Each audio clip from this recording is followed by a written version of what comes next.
I'm Sarah Fensky. This is St. Louis on the Air. If you're a manufacturer who depends on rubber for your product, you probably get it from Asia. That's where most of the world's natural rubber is now harvested. But an 8-year-old St. Louis company hopes to change that, and it's found a product that it believes can become a source of homegrown rubber: sunflowers. Who doesn't love a full field of sunflowers? For sure. By going up to a 5% concentration in the leaves, and then taking the peak sunflower acreage in the U.S., which was about 5.5 million acres. If you do the math on that, that meets about 75 to 80% of the U.S. demand for natural rubber. That company is called Edison Agrosciences, and joining us today to talk about it is CEO David Woodburn. David, welcome. Thank you so much, Sarah. Very happy to be here. So, David, you started trying to cultivate a domestic source of natural rubber years ago. Why was that your focus? So, to be fair, I was not one of the original founders of the company. I came in just a couple years ago, but the two gentlemen that did found the company, Matt Crisp and Thomas Hahn, their idea was not to look at, let's say, the second and third largest producers, producing plants in the world, but what would have the most potential, by breeding, by altering the plant, and then also, what do farmers already know how to grow instead of some obscure thing that they've never grown before? How about something that's already been grown as a cultivated crop? And sunflower rose to the top of the list. And is that something they identified, or is that something that happened after years of digging into this? No, that was really something from the outset. They knew about the rubber issue, and there are a number of issues there: the geographic concentration, the species hyperconcentration, let's call it. They knew about the issue, and once they started looking, I think they were probably just as surprised as anybody else to hear that sunflower plants produce natural rubber in the leaves.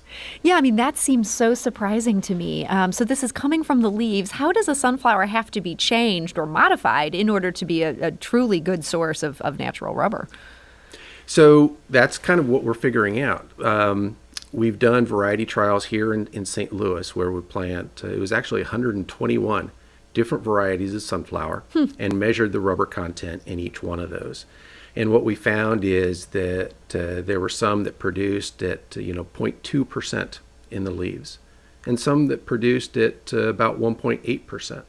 And while the 1.8% is still kind of a small amount, that's not very exciting. You look at that difference; that's a 9x difference between the heaviest producers and the lightest producers. So that's one approach that we can take, is to understand what's causing that difference, and then just sort of exploit that natural variation in the crop. So you say 1.8%. Yeah, that doesn't sound like a huge number. How high would you have to get that percentage for this to be economically feasible? The economics really hinge on the extraction, getting the rubber out. So right now at that 1.8%, that gives us about 100 pounds of natural rubber per acre. Which isn't terrible from a dollars and cents standpoint. The hard part is, or the expensive part is getting it out. So if we can get that above 3%, then we can really start treating this as a serious rubber crop. Ideally, we get it up to 5 or 6%. I could see how that would make a huge difference. You talked about that extraction. We do want to mention that you can check out a photo of the sunflower's rubber extract. We put that on our Instagram page. That's STL on air. How does that extract and that rubber that's coming from sunflowers, how does that compare to traditional sources of rubber in Asia? It's green. They're both green? It's the same. It's the same thing. It's natural rubber. The only difference is that it's coming from sunflower, and sunflowers store it as sort of a liquid within the leaves, whereas a rubber tree, if you think about how those are harvested, you're looking for the latex, sort of the sap of the tree, and that's how they harvest it. They actually slice the tree and hang a small bucket, from a nail at the bottom of that slice. And the rubber flows down from there From there, it's collected, and then it's purified. So while we would extract, 100% rubber directly from the leaves, with the trees, you have that intermediary product, the latex, which then the rubber is pulled from the latex. So is it an advantage to have it in this liquid form? Potentially. It is different, right? So we have to further explore how that makes a difference in physical characteristics, in the molding characteristics. What we did find, and if it's the picture that I'm thinking of, it's a small sheet of rubber. It's about an 11% blend with rubber from the Hevea rubber tree. But what they found is that it did mold easier because of that liquid rubber characteristic. We think of trees being tapped. I assume those trees are living for decades. With the sunflower, is the sunflower giving its life for this rubber process? It is. It's an annual crop, the way we manage it today. And so, yes, it would be an annual crop that's, worked into a rotation in different spots, potentially around the U.S. or around the world. So it's not a permanent crop that has the same sort of susceptibility to disease from being in one, single place forever, like what is being seen in the rubber plantations. So that, too, could be a big advantage here. Exactly. And so, when you need more rubber or the price of rubber is good, you plant more rubber producing sunflower. When the rubber prices are down, you just produce you plant a little bit less. But you're able to work it through a rotation with other crops, and that really helps a lot with soil fertility and pest resistance. My guest today is David Woodburn. He's the CEO of Edison Agrosciences. That's located right here in St. Louis.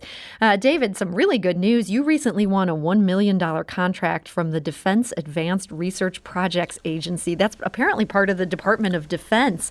Why are they interested in this? So that's a question that I'm not supposed to answer. Oh. But what I can say is I apologize. that, A state secret right there. But what I can say is that, the world supply of natural rubber is at risk. I mentioned that 90% of it or so comes from Southeast Asia. Mm-hmm. All of it comes not only from the same plant species, but really clones of exact same trees. And so once you have that type of concentration, pests, whether it be disease or insects, really, if they take hold, things can move fast. And that's exactly what happened in the early 1900s when, this is going to sound familiar, right? Almost 100% of the world's natural rubber came from South America. It all came from the Hevea rubber tree until the South American leaf blight set in. And now there's essentially no commercial rubber produced in South America. And there have been many attempts to establish new plantations. But after about 5 years, when that canopy of the trees, starts to close in, a leaf blight sets in, and then those plantations need to be abandoned. So it's only a matter of time before that hits Southeast Asia, and that's what we're trying to, we're trying to avoid sort of the rubber apocalypse that is really likely to happen. We just don't know exactly when. I understand that there have been previous times that we almost hit that rubber apocalypse, that in World War II, the rubber supply was interrupted. What happened there? How did people get around that? Well, they didn't. And so what happened was the U.S. and other countries that weren't in Southeast Asia, that didn't have direct access to a supply of natural rubber, looked for alternatives. Now, those alternatives include synthetic rubber, which is great, except synthetic rubber still, even after all these years, all these decades, still does not have the same performance characteristics of natural rubber. And we can come back to that in a minute. So alternative crops that were pursued, but by the time that the end of the war came, it was easier just to go back to traditional Hevea rubber. There are a couple other plants that were tried. Waiuli is a desert shrub. There's Bridgestone has a small plantation of a couple hundred acres, a research plot in Arizona, I believe it is. But it's that's certainly not something that is already commercialized crop. And there are certain varieties of dandelion that have, that produce natural rubber. But again, growing dandelion as a crop is a different animal. Mm-hmm. And you mentioned this synthetic rubber doesn't have the right performance characteristics. What does it not do that the natural stuff can?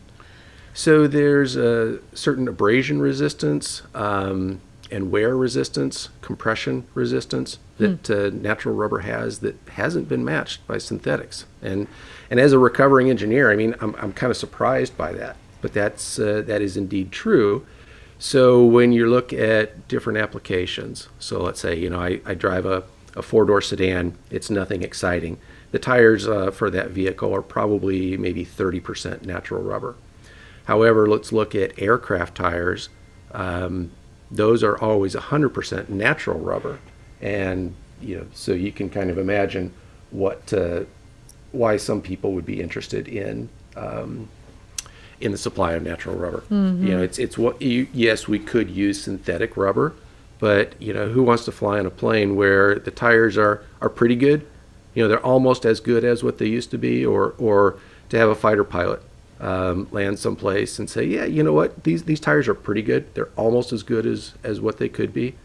It doesn't sound very very enticing. Yeah, you make a great argument there. I want to circle back to this $1 million research contract that you got. You told our producer that normally wouldn't be that much for a research company, but that this is a game changer for you guys. How so?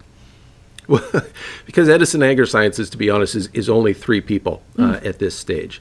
And so $1 million of guaranteed funding, consistent funding, dependable funding, is a big step for us to really prove out the science, create samples, and get to a point where we can show a path to commercialization, at the end of this 2-year program. We have been able to raise equity capital or investor capital, a little over $900,000. And a lot of that has been through Biogenerator here in St. Louis, MTC, Missouri Technology Corporation, and then also one of the co-founders, Matt Crisp, is one of the largest investors as well.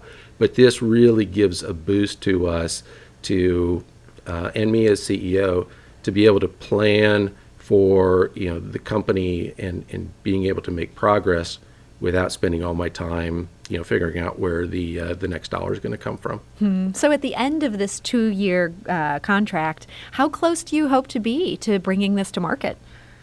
What we'd like to be able to show after 2 years is that we have increased that amount of rubber from the, let's say, 1 to 1.8%, that's up above 3% or even more. It won't be in hundreds of thousands of acres at that point. That's not really the purpose. But to get to a point in the lab, in the greenhouse, and a few very, very small field trials to show that, hey, we have seen a large improvement, and now we're ready to scale that up. So rubber is a $52 billion market. How much of that do you think sunflowers could ultimately fill if all goes well?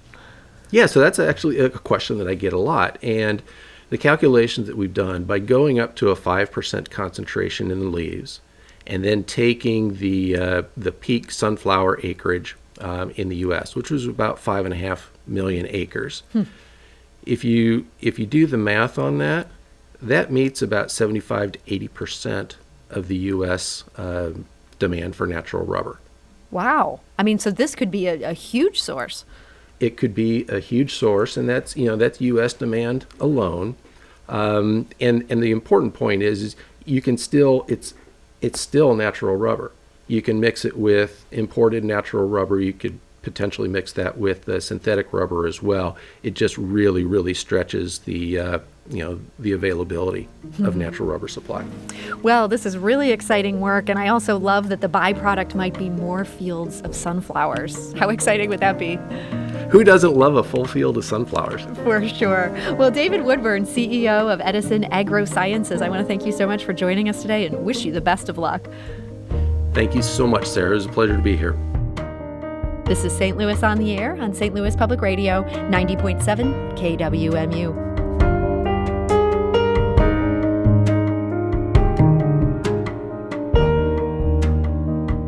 Do you find yourself regularly listening to episodes of St. Louis on the Air?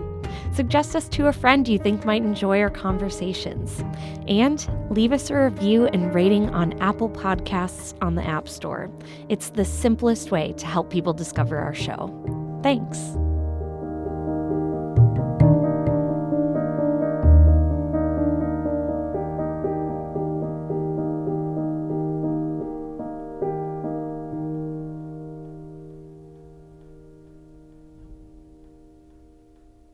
Support comes from Missouri Forest Products Association, committed to sustainable and sound conservation of the state's forests, which support more than 41,000 Missouri jobs, resulting in a $10 billion industry. ChooseWood.com.